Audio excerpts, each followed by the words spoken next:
This is The Naked Life with Roxanne Noor.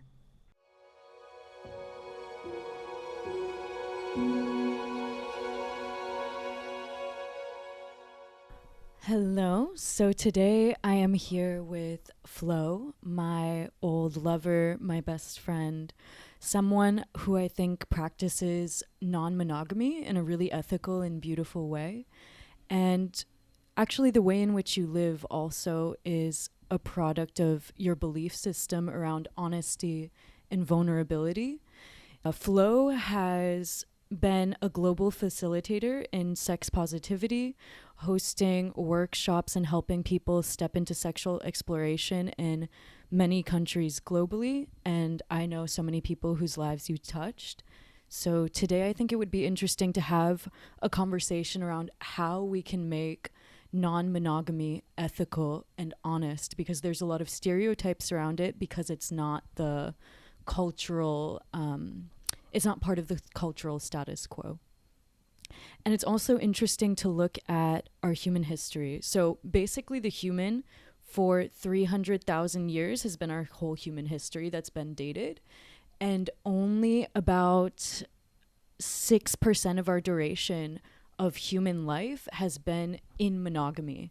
Actually, most of human history has been non-monogamous. Just our modern day part has. And if anyone's read the book Sex at Dawn, they talk about how the start of the agricultural movement and having property basically created the conditions that allowed relationships to also have similar notions of ownership, of possession.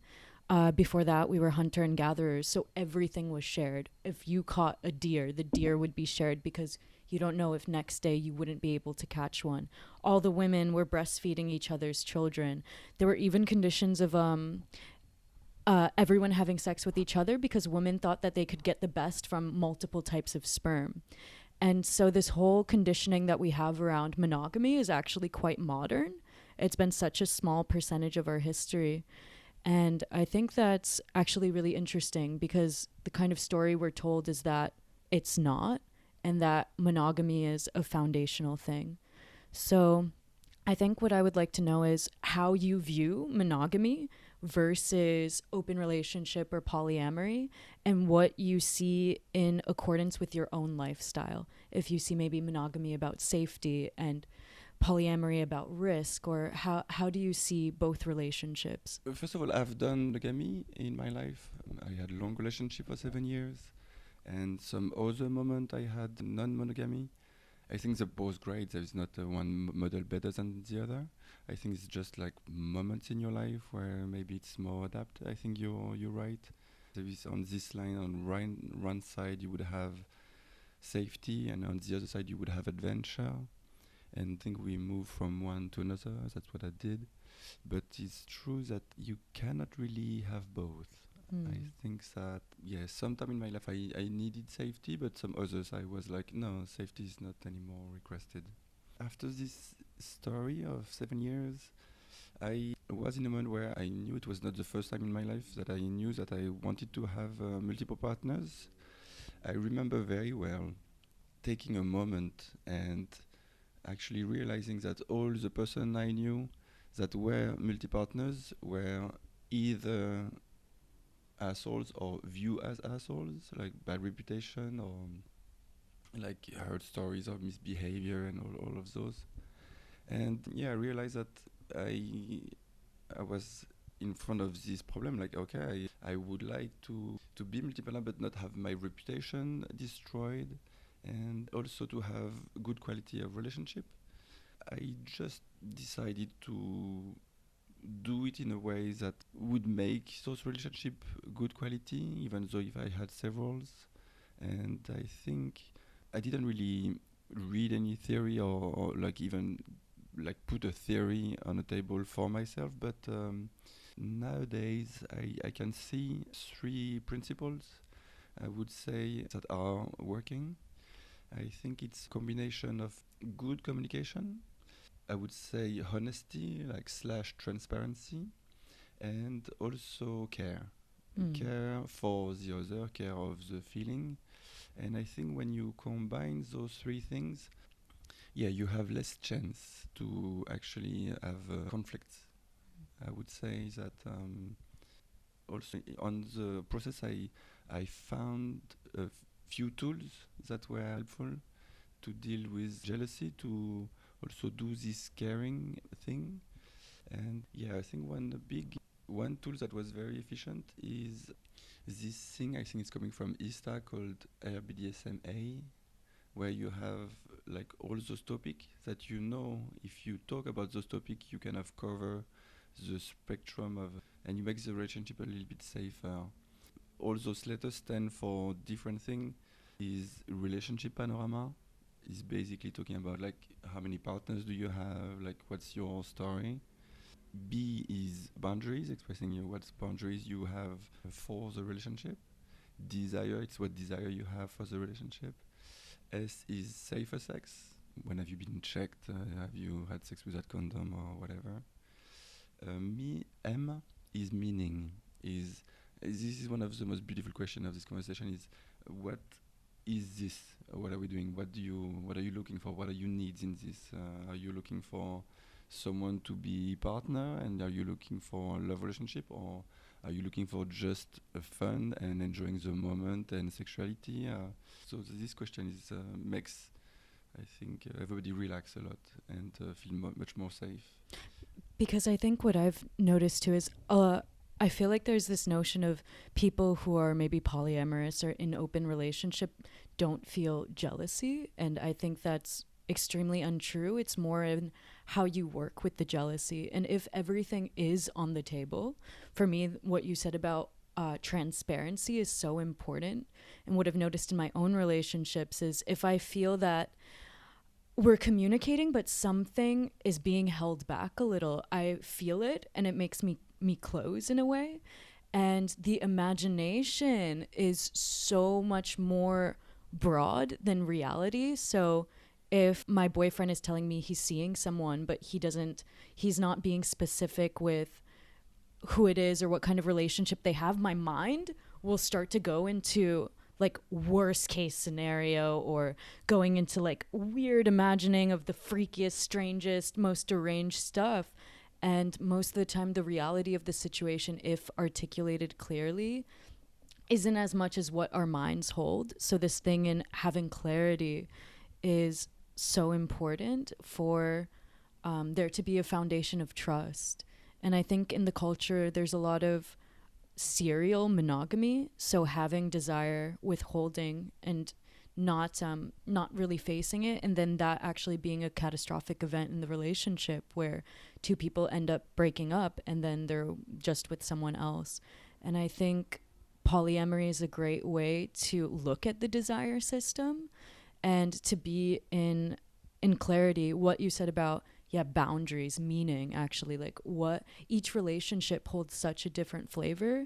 And I think to me that's why polyamory in my life has made so much sense, is it goes past, I think a lot of the times I was monogamous was this feeling of needing to be special, but then actually coming to the conclusion that what we have versus what I have with someone else, each relationship is so different that it kind of surpasses that need to be special, because each thing is so different. I think it was interesting with what you said about being clear on needs, and I think that's the most difficult for some people, because the needs are evolving and changing as you are. And so sometimes you put in rules in a relationship, or you put in a structure, and then the structure kind of bends and morphs and changes in accordance to who you meet and what develops. Do you feel like your most fruitful relationships were more in a anarchist style, or having a lot of rules and having a lot of boundaries? In the polyamory families, there are different family. I would say, with, like, for instance, the people that have one primary, where they've been for years, and have secondaries. You have polyamory where you have like triangle stories, and all those have like different kind of rules. Personally, I am in this little box called relationship anarchy, which is defined by the fact that every relationship I have is not defined by others. We don't compare, and we yes, sit on a table and just like discuss what is gonna be this relationship, and having regularly this conversation, and try to have something unconditioned from standards of relationship, and also with the goal to lower the expectations. Expectations can also be cause of conflicts. Also, to be in this little box, you actually need to have this clarity on what you are looking for and what you need, and be able to communicate it. But that won't be enough for not being jealous. Yes. I think being jealous is a whole thing that you need to work. There is when we talked about the fact that you have like adventurous and you have like safety from one side to another. I think when you go into polyamory, you will get hurt by, for instance, personally, I'm not jealous when I have friend lovers, where it's like relationships that is based on friendship, that very similar to all my other friendship where we don't have sex. But I have friend lovers where there is a little bit of romantic love, where jealousy, attachment can show up. And I also had like a passionate love story recently for 2 years, where jealousy was to the roof. Like it was very challenging. And to approach the situation of jealousy, I have another tool that I can share now. Is when you communicate, is the word jealous. When you use the word jealous in this kind of a situation where you feel jealous, I feel that this word stops the conversation, and it's like a verdict, like a stamp, like you are jealous or I'm jealous. This is the end. There is like like guilty, you cannot really do anything with this word. It's kind of a dead end. But when you replace this word by one of the 5 fear, like the fundamental fear, like you have injustice, abandonment, rejection, treason, and humiliation. Okay. So those 5 fears usually are what is at stake when you are in a situation where you're jealous. Like your partner is talking to this person and they're having so much fun, they're laughing, and you have the feeling of jealousy, like, oh my God, I'm jealous. When you will talk to this person, when you have to deal with this situation, I think it's when you say like, okay, jealous is great, so you've been jealous, I was talking, we have been feeling jealous. Let's not use this word and let me know what is actually, and let's try to be precise in what is the fear you're feeling. Like, is it abandon? Like you're actually afraid that I'm gonna leave with this person and break up with you? Is it the fear that like rejection? Like you feel like if you come to us, I'm gonna reject you and it's gonna be hard for you? Are you fear of humiliation? Like you're afraid to in a party to open a door and your partner is with other people and you open a door and they all laugh at you and that is something that makes you feel insecure? Is it injustice? Like you're afraid that you think that you, my partner, you can have fun with other people, but me, I can't because of so many reasons, and this is not fair. Or treason, like we have this agreement, and you're actually breaking one, or and I'm afraid you're breaking one. As soon as you have this conversation and you will be able to, okay, me, it's just abandonment. I'm just afraid that you will leave with this person. As soon as you know that this is actually the nerve that is being touched in this situation of being jealous, then you can do the caring thing I talked earlier. You can like, okay, if you're afraid of abandonment, I will inform you that this guy that I'm having fun during this party that you felt jealous, I have no interest in being with him because he's also pretentious or whatever reason. I don't want to be with this person. Just to make you understand that this fear, you can relax on this. But I want to be able to have fun and make jokes. And by taking care of your fear of abandonment, you will actually relax and we will connect there. And actually at some point you will tell me like, okay, go and talk and have fun. Now I feel reassured. I'm not afraid anymore. And so this kind of ideal situation, but I think that those fears we have in a relationship, of course, are always touching things that are deeper, that are our vulnerabilities, like maybe some trauma history or whatever. This we need to work. This is like a personal work. But when you're in a relationship, we can create, let's say, a safe space for you to work on those things and being okay to be in the world with me, having other partners and feeling that it's fine. Like this actually brings me a place where I would be okay to actually work on my things, because I feel that you are supporting me and we Yes. are together in this. And yeah, I love what you said about basically jealousy being almost like an umbrella of a certain different flavors of fear.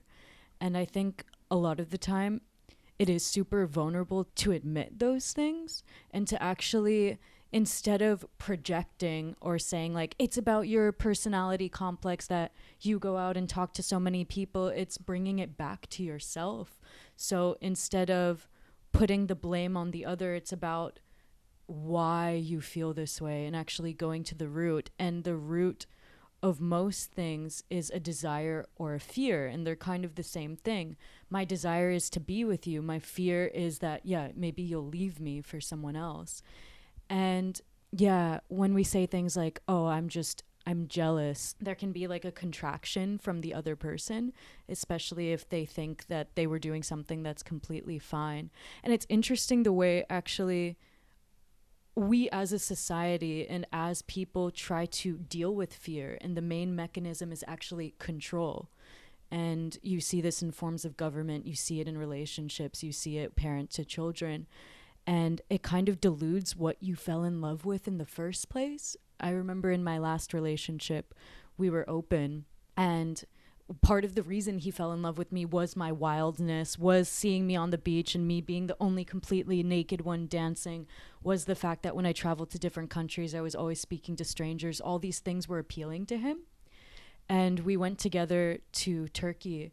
And when we were there, he was working for one afternoon and I decided to go swimming.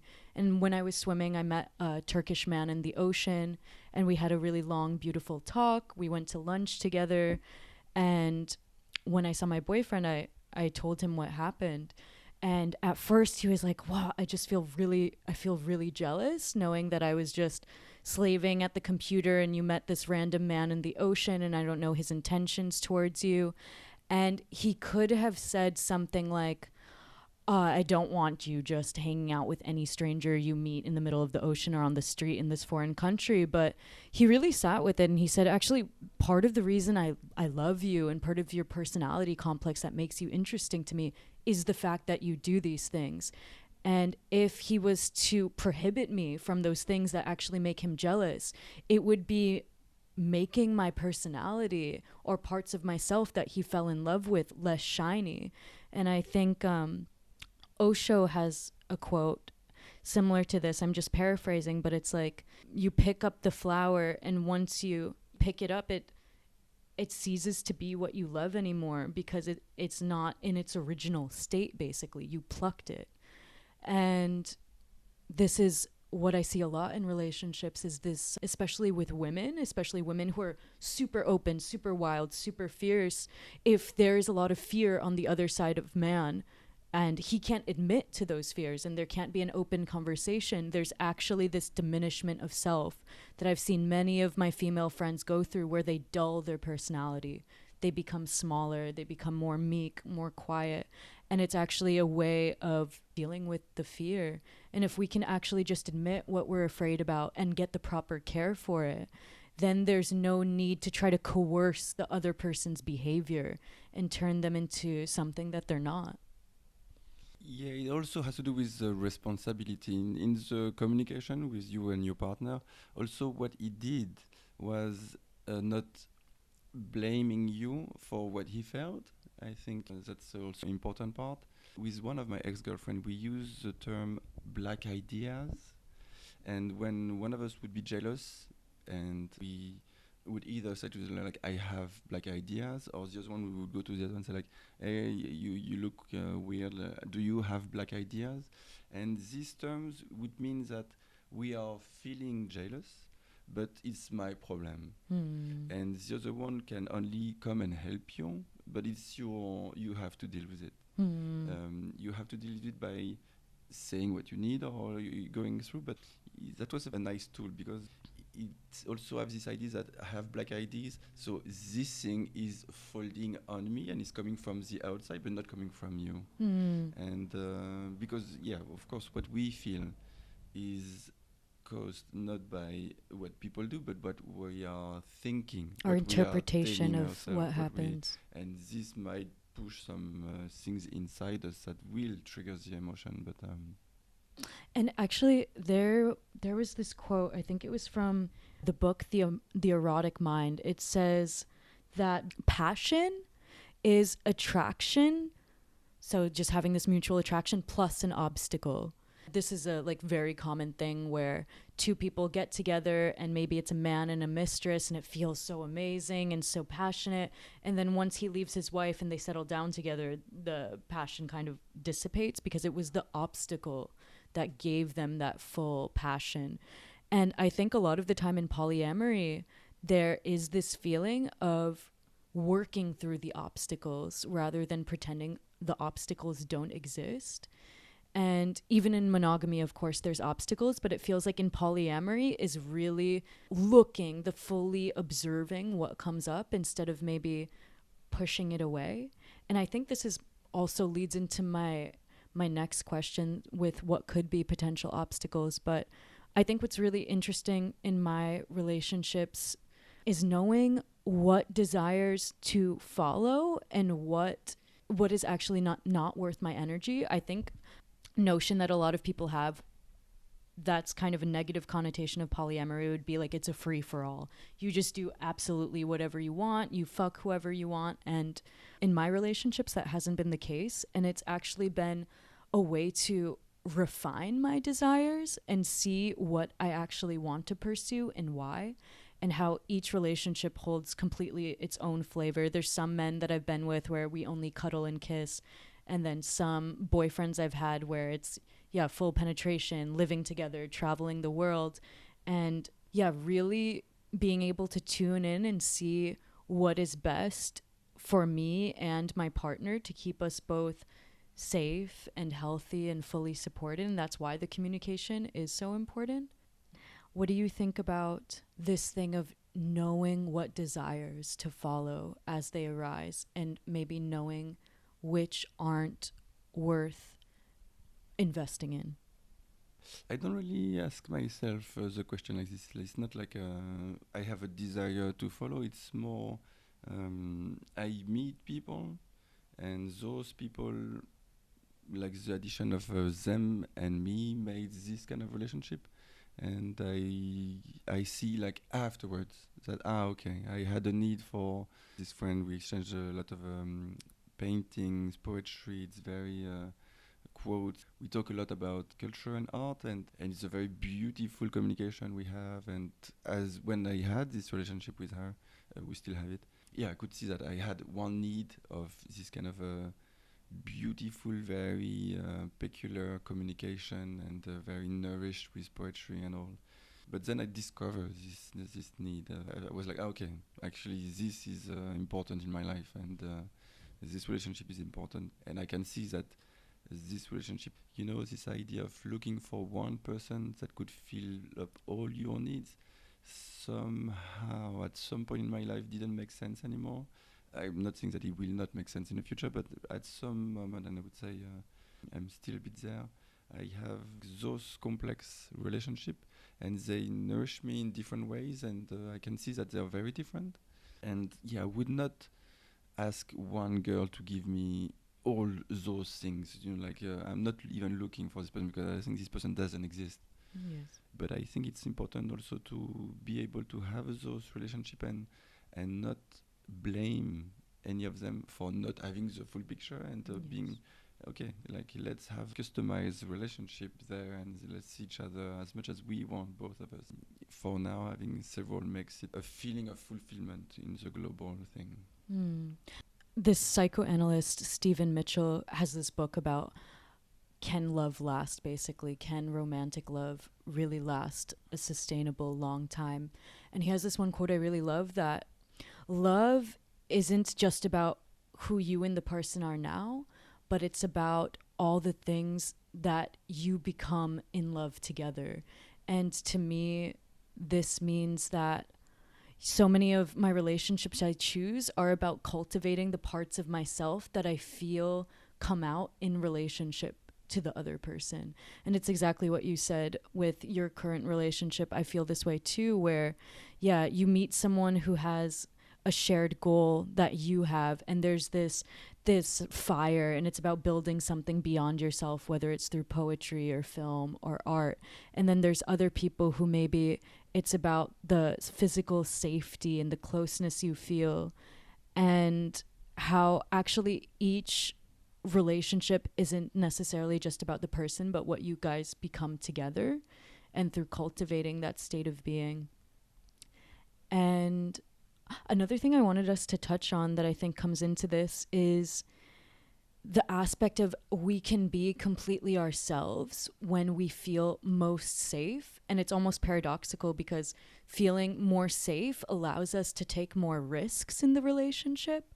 So, for example, with a primary partner, in order for us to allow other relationships in, there has to be a clear foundation of feeling super safe together. And I actually noticed this in terms of kink and BDSM. My last boyfriend, I was only able to have him really abuse me in bed, like choke me, spit on me, do all these things that would be degrading, because I knew he loved me, and I knew that afterwards there would be this aftercare, and it wasn't like having sex with someone I just met on the street who I don't have that foundation of trust with. And this thing of safety allowing the most risk. Can you speak to that, or how to build this sense of safety even with someone you've just met? Because knowing you and seeing how many women you've been with on this island, I think the main aspect of what makes you so attractive to them is the fact that they feel really safe with you. And I've had guys come and approach me and be like, how does Flo do it? Like, how is Flo with you, and then with 3 of your best friends, and with so many girls? And I remember the last time that this was asked to me, I said it's because because you really love people, and I feel there's a vulnerability in the way you love, and the fact that there's not this game playing or like guessing with you. There's like very much a feeling of being held in relationship, even if you do have relationships with many other women.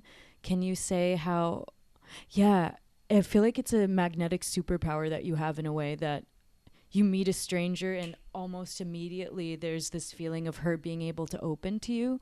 How do you feel you create this environment of safety and security so easily? I think this clarity is the key, but also maybe I can tell you what I don't do, and I think I see people around me like playing those games that actually are not really safe, is this thing of I meet you, I instantly know that actually I'm here only to play, to have fun, to dance, to flirt, to go on a waterfall, to have sex, to explore, to do all those things. I already know this, but because of the conditioning we have, the culture we have, we've been taught that these things, like girls are looking for romantic love. So I would talk to you and being a little bit mysterious about, am I looking for a love partner, a romantic love partner? And I think this strategy of somehow letting the door a little bit open to this kind of relationship is problem, I think, because there's a form of dishonesty in this, because I think some men just want to play, and I think it's fine, you can just enjoy playing and meeting, but I think we need to be more honest about this, and I see it around me very often. So when it comes to me, the very first thing that I think I express is, we're not gonna play games, and this is gonna be only about friendship. And my ex-girlfriend, I felt in love on love at first sight. I thought for a long time when we broke up that what would happen to me again. 4 times I felt in love directly, love at first sight, and 1 week after I had to say, I'm sorry, I'm not in love, it was a mistake, it was terrible, it was a mess, it was people getting hurt, it was not nice. So I had to also sit with myself and say, like, Florent, maybe this belief of you, of this way to fall in love, just doesn't work anymore. So also when meet someone here in Ireland, and we become friend lovers. And I also explaining that if we are gonna do something else, a love story, romantic love story, first of all, it's not gonna happen just like this, and this is gonna take time. It's gonna take time. Like and we won't have to do anything. Actually, life will made us just stay together, and Yes. like I think life is a beautiful, love is a beautiful and strong force that will make your life go that way or that way. And I think we should believe in this. And also about this safety thing, I also being honest with the fact that I have other partners, and I also use strategies. I'm gonna tell you one strategy I do is when I have a partner, I will never hide that I have other, and I will not hide the affectionate relationship we have with them. I will introduce them if we are in a party and I come to the party with a friend of mine, and there is another friend of mine over there, and I know that she will not come to us because she will think, oh, he's with someone else, I don't want to disturb. This I break directly. I would like, please come say hi. Like I will not let them walk past me without saying hi. Like it's okay. Let's meet. Let's talk. Like let's have all the information. You know. But because also I see myself in the same situation because yeah, many of my partners are also multi partners, and I see that what I would suffer more is being excluded, Yes. and or like having fear of like if I go there it's not gonna go well, or I'm gonna be rejected, or my fear of abandon also can rise. But if if I go to a party and one of my partners is there with other partners and she's like taking me, introducing me, something relaxes in me. Yes. And I'll be like, oh okay. And there is also a fact that on this island there is a lot of play party, cuddle party, places where people can be intimate together as a group, and this is also I find it very healthy for these problems of jealousy, because you meet someone in a play party, this person is already interacting with several people, so it's going to be easier after. And I have the feeling that on this island, because we are doing this, and also very affectionate, because you went to this play party, you met 3 people, and those 3 people, when you will meet them after, there is some chance that you're going to be a bit more close, and just so there is also affection, you know, and touch. So this also makes the whole atmosphere easier, I think, for people not to be like super triggered, like, oh my god, this guy is gonna abandon me, or I'm gonna be humiliated or rejected. Because I think the after effects of, yeah, being intimate with someone physically and sexually, and maybe not being in an actual relationship, but how you said being friend lovers or being a hookup or whatever it is this feeling for a lot of people of tension afterwards, of once you're in a public space. So behind closed doors was romance and maybe even a little bit of feelings of love and affection, and then it's almost like in public spaces I can see, and also, yeah, because we've been to play parties together and seeing the way some people maybe feel tension in the way to interact in a public space. And yeah, I love that so many of my best friends I've met on the island are because you've actually been with these women, and that's how I've met them. And this thing you have of inclusivity. So that in a way actually is a form of honesty. It's like what happens behind closed doors doesn't mean that it doesn't exist and I treat you like a stranger outside of it. It's really this inclusive feel of like what we did mattered in some way. I respect you. You're not like just something that I use and have sex with and then ignore in a public space. And yeah, I loved seeing, I mean, I see this all the time with you. To me, it's really a form of like radical honesty. When you said a lot of men try to play this game of being mysterious, and actually it's not just a form of attracting a girl from being enigmatic and kind of poetic, that kind of mysterious. It's actually the mysteriousness that comes from a lack of clarity on purpose, because there's so many false notions of women in terms of sexuality, that women have way lower sex drive than men, that women just don't care about sex, that women always need romantic relationship, and this is just completely false and untrue. It's in a way for a woman to be honest fully in sexual expression, there has to be a loss or a disregard to shame that was put on her. And this is what I see that's really beautiful about women who do attend play parties, women who are polyamorous, is a lot of going against the notions of shame. To me, shame is this contraction in the body. It's a lack of acknowledgement of what's truly there because you're afraid to even look at it because it would make you seem dirty. And I think women have this burden a lot more than men do about shame. And because of all these false notions of the way women should relate to sex, which should be more of this form of self-preservation, more of this form of discernment, which does have to do with our biology, the fact that we can carry kids, babies, and men can't.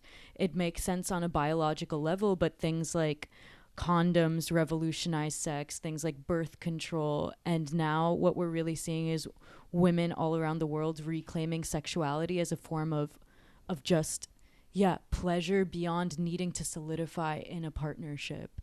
And that's beautiful because it allows this multitude of expression.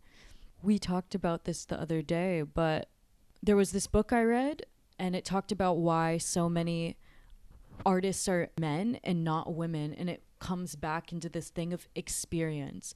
Men were taught to go out and to experience, to conquer new lands, to have a lot of sex, to go study, and women institutionally have been kind of domesticated and forced into this kind of complacency of servitude. And to me, the multiplicity of fullness of expression, the foundation of that, a lot of it is sexuality and this allowing yourself to experience all the shades, and how men are really coerced in that direction. And a lot of the time how women are deeply, deeply shamed for that, and saying that the body is something that needs to be regulated.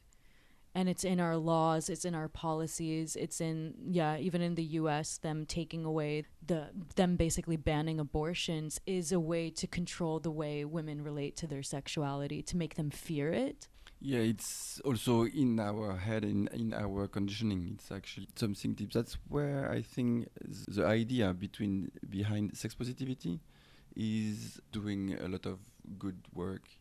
I think the idea of sex positivity, I think, is simply that saying that we live in a place where sexuality is viewed as something negative, and sex positivity is just the idea that if people I think the idea is every sexuality, no matter how it looks, no matter what it is, between consenting adult is beautiful, gorgeous, should be celebrated. And this idea of consenting adults is like a simple notion, but that goes very deep, and it takes a lot of time to integrate, I think, and I think we also, all of us, I would say especially women, also trying things and doing things that are not 100% yes, and after like regretting it. And it's also, we need to create safe space for this, to be able to have this exploration and to make our sexuality more healthy, and stop getting hurt all the time. And I think as soon as you understand that we get hurt around this notion of consenting adults, as soon as we step a little bit on the side, as soon as we go a little bit under 100% yes, we are playing with fire, and we might get conflicts afterwards, we might get hurt. I think our society have a lot of progress to do there. We were talking about this polyamory thing. I think also one aspect important is resolution of conflict, because relationship, you will have conflict are going to happen. When you have multiple partners, you just have more occasions to have conflicts, but of course monogamous have a lot of conflicts as well. I think we need more tools to resolve conflict. And since not a very long time, I start to just translate everything into conflicts. Like as soon as I feel someone a bit of distance, instead of just judging this person and saying like, okay, this person is just different of mine, we don't have to do anything together, by stopping to see it that way and just saying like, Florent, you have a conflict with this person. It might not look like one, but it is one. And you then let's approach the situation with a conflict resolution mindset, with very basic tools. I think there is only one question. There is a golden question is how to resolve a conflict is how we could have done things differently to not have this conflict now. Just answering these questions, I think is doing a lot of good, and I think we also need to incorporate this in our saying that we're gonna have conflict. It's gonna happen. Let's be smart about it, and let's just try to see those moments where you want to be right, I want to be right, and we have to abandon this idea of being right and being wrong, and just try to find ways to get back together. Yeah, because what I'm hearing from this, what could we both, it's not just about one person, what could we both have done differently? It comes from a place, instead of blame, of understanding or wanting to understand, this approach of more curiosity rather than demanding that someone fall or admit to any complete wrong, like a full person taking responsibility when maybe there were both parties that could have worked on things. It gives room to that, and then it also gives room to the feeling of leaving resentment. And I think a lot of resentment does come from the feeling of righteousness, of the fact that like, I was wronged, I need you to see my point of view, that I was right. And righteousness always puts the other person under us.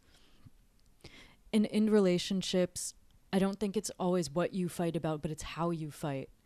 And this thing of coming to a resolution is important. And it's funny what you said about like maybe feeling inner tension. Maybe it's not like a huge fight that comes up, but feeling even just inner tension and being like, wow, this inner tension, even if we're not getting angry verbally, means something, and to not just let it slip and like, okay, whatever, and go carry on with your day. Because I've watched myself in relationships, and I thought it's me not being dramatic by letting things slide.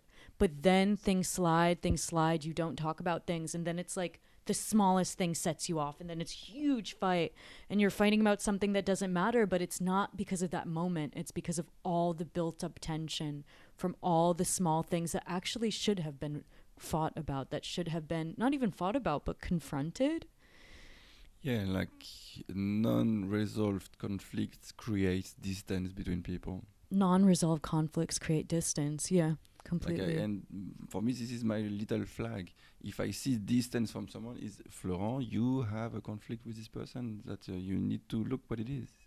Yeah, and this is something that we can bring into everything in life, not just our romantic relationships, but something that makes, something with your parents, your work partners, everything. And because now we, with this big study in Harvard, we realize that what makes us healthy, live longer in better shape, is the number and the quality of our relationship. Yes.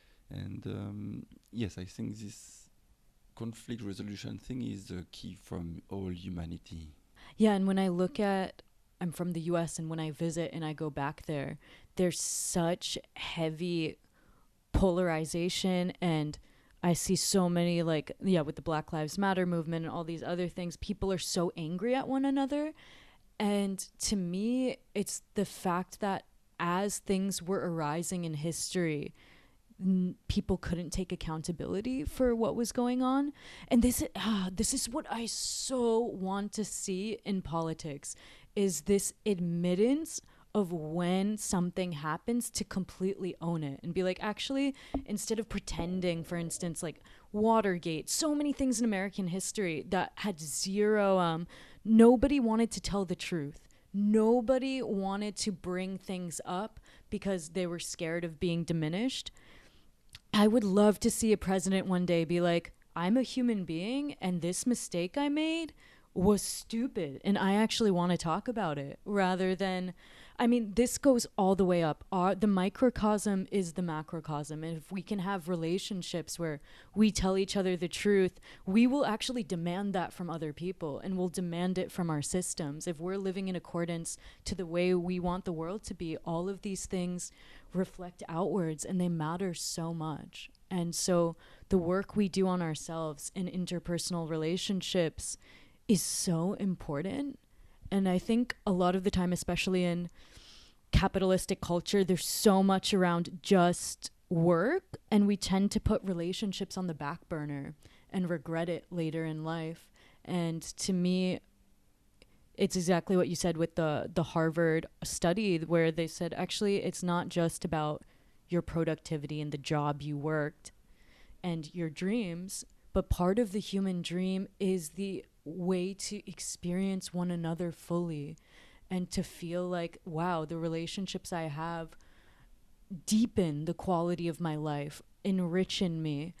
And, well, yeah, there's so much I actually would like to talk about, even in the way systems affect the way we relate to one another, and how to break out of those confinements. Because even in my own relationships, in even polyamory, I feel this internalization of capitalism and in the way I relate to myself as a woman, which is, if I'm a woman of quality, if I'm as smart and as beautiful as all the feedback I receive, then I deserve a man to pay my rent. Then I deserve a man who every time buys me dinner, buys all my friends dinner. And I see the way I have been so indoctrinated by my culture of the fact that when we live in a consumerist system, even the way we give each other love is in giving each other things. And this was something that I've had to work on a lot in all my relationships. And actually, we worked on it together when I met you, and we moved in together super fast. And the first month you told me, like, oh, okay, so we're splitting the rent and this is how much the rent is. And I was like, what? Yeah. Like, I'm a young, beautiful woman. I've never had to split the rent with someone. And I'm cheap. and how to break out of these notions of the fact that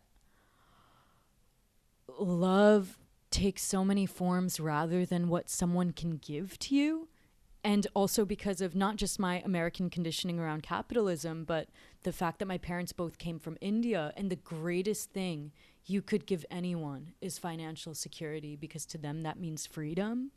And if you even look at the culture in India, why is everyone in an arranged marriage? It's based on classism. It's always an agreement on how much I can get so that I can feel safe and secure in this world. And you were the first relationship I ever had that helped me break out of those notions and step into actually my full power, which is I am a sovereign being. If I am a sovereign being, that means that I am enabled enough in myself to take care of myself financially and to not actually be dependent on a man for giving me my quality of life. And especially because you're polyamorous, there's no way you could even afford to pay for every single date you go on and all these things. So what is the way? And you also dated someone for a long time who had really similar notions that I used to have around what a man should do. She was from Russia, and I know this is really strong in the culture, especially when you've come from a country that the government isn't taking care of you and you feel the floor can be ripped out from you at any time. There is this need to find protection in relationships, and a lot of the way it's given is financially. How did you feel like you dealt with that in your last relationship? I just said no. I said, you take care of yourself, I take care of myself, and this is going to be much more healthy. Yeah, but for me that is, for instance, with you, we very soon had a very beautiful friendship. And yeah, it's just very natural for me to have, like, to ask for balance. And I'm cheap, so what could I have done? Yeah. And it's funny how the balance also is deterministic of where you're at in life. And I felt this in myself. like a lot of the time dating a man a lot older than me, and him being very rich and financially secure and like very willing and wanting to, and then me being able to go more into the arts and not work certain jobs I don't want to work, and that actually giving me a source of freedom. And then right after a relationship where I'm very well taken care of, being in a relationship where actually I was, just with a Russian man who lost everything because of the war, many other things, and being the one who's actually full provider. So stepping in and being like, I love you, you're in a bad spot, I'm in a secure spot, so let me take care of our finances, let me pay our rent. And seeing how it actually differs relationship to relationship based on where the person's at. But the main thing, feeling like you don't owe the person anything, I think this is really important. Of I'm doing it because I want to give, not because you coerced me into giving because you're a woman and I'm a man and that's just the way it should be, but really from like a place of, like one of my past boyfriends, I see that you just want to write books and you don't want to work for other people. I want to support you and I want to pay your rent so you can just write books and not worry about working shitty jobs. And that being a form of complete liberation and freedom for me. And him never once being like, oh, you owe me anything, because that's what love is the giving just to give and the sweetness of that. So it's interesting to see the way we create these entities like capitalism or socialism, but seeing the way it grows so large and then infiltrates us and the way we relate to one another. And I feel like this has really been the work I've been doing the last couple of years, of seeing what parts of my desire system, what I want, are actually mine and what are just given to me. And knowing that I'm actually well taken care of by life and that I can support myself. And when relationships are just about being together, the quality of just, the things that money can never touch, how precious that is. It cannot be bought. So then I think that's why I have loved getting to know you as a human being, and our friendship and love that we've created is because it has helped me deconstruct things that aren't necessarily mine. The example with financially, or even the way we relate to each other with other people through being polyamorous, through seeing the way that you respect and honor other women from being so honest with them. And I feel that anytime we break what is stereotypically given to us, we're allowed to create something new and fresh of our own. And humans enjoy trends and habits and models of life, but I think the best part of love is the aliveness that it gives you in the moment, and the fact that it's something you create together. When you're in love, it's building a world together, and that world can look like anything you want it to. And I feel like the love that we've shared has opened me to so many things in terms of my creativity, the way I am able to reclaim my freedom, the philosophical conversations we've had. And I'm so grateful to know you and to love you. So thank you. Oh my God, thank you. Thank you, Roxanne. Yes. So thank you for coming, for the conversation. Thank you, Roxanne.